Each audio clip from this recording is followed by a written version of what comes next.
have to make a decision, Lizzie. Especially now. But I do love him, Father. I love them both. He's married. There are other people involved in this. Oh, I hardly think that anyone's in the position to claim the moral high ground, do you? Yeah, I take your point about Stephen. And Robert. But I think Kate might see things differently. Do you? I mean, she's not screwing anyone else, pardon my French, but she spends all day and night locked up in that observatory. Stephen says they barely see each other. That's hardly a marriage, is it?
Reach the back fence, silly old bugger. Well, loaves and fishes we can manage, but Father garden Jeremy, design's a little bit... might I have a word? Mrs. Boyles, of course. Meg, will you excuse us, please? See you back at Charlie's later. Cheerio, Wendy. I was speaking to Barbara. She said there were some irregularities about Mary's morphine. Good grief. I mean, those are private medical records. Barbara should know better than to be discussing that sort of thing with you.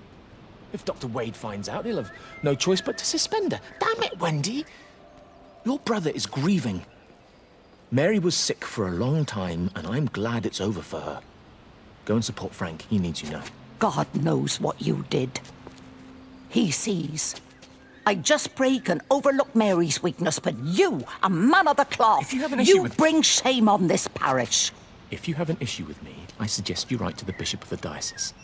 I have parishioners to attend to. Excuse me.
If you could just have a word with them, perhaps. You know, they listen to you.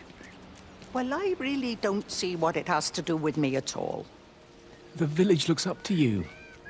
I just think with what's been happening with Mr. Coles and Mrs. Boughton and the others, that people need somewhere to talk, to feel safe. Perhaps they don't think that your church is somewhere they feel particularly safe. I don't need your forgiveness, Wendy, or theirs. Whosoever thou art that judgest, for wherein thou judgest another, thou condemnest thyself. Romans chapter 2, verse 1. Beware of practicing your righteousness before other people in order to be seen by them. Matthew chapter 6, verse 1. It's not my judgment you should be worried about, Father. But fine. I'll talk to Barbara. Ask her to put a note up in the surgery about an extra service. Will that do?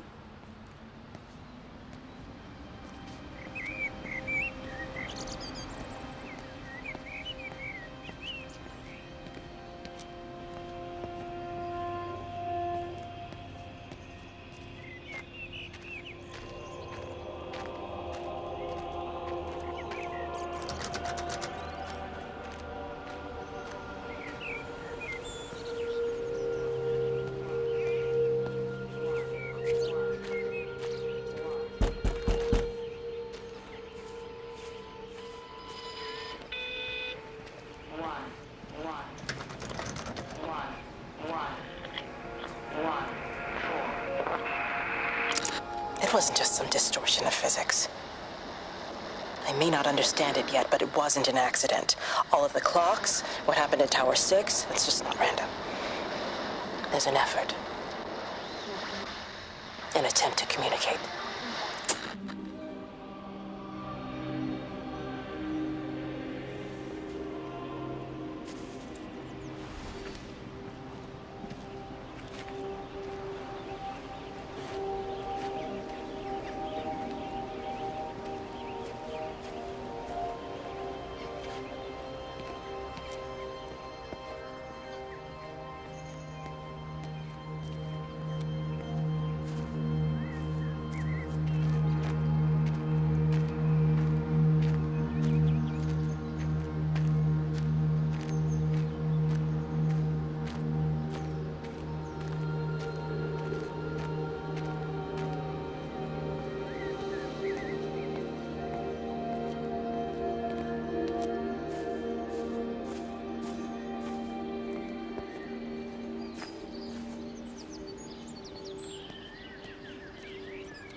Oh, just for a few days, yeah. First thing in the morning. I don't want the kids to catch this flu if it's going round. It's probably that Father Jeremy, spreading it around while he tries to bully everyone into donations for the summer fete. It seems very quiet in the village, actually, Wendy. Not much bullying to be done. Oh, Father, I didn't know you were here. Clearly. Listen, I came up here to tell Amanda that we've had some vandalism in the village. Must be a teenage thing. Tagging, I think they call it. Someone's painting all over doors and things. Little vandals. Well, I'll tell Neil to make sure we're properly locked up when we go. A good man like my Eddie gone. And these thugs and yops running around defacing property. He gave everything to his country, and look what he got in return. Nothing but an early death. He had a good life, Wendy. He had a short life.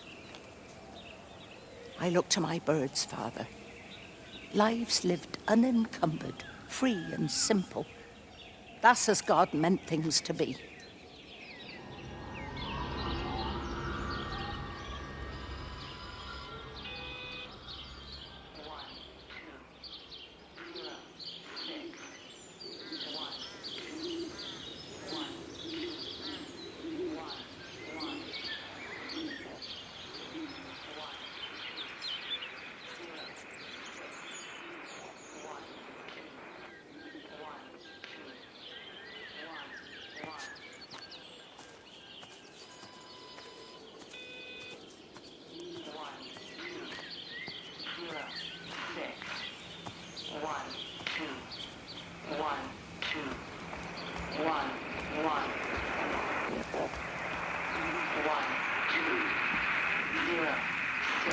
Every computer in the observatory has set itself to 6:07 a.m. June 6th, 1984. I don't understand what that means.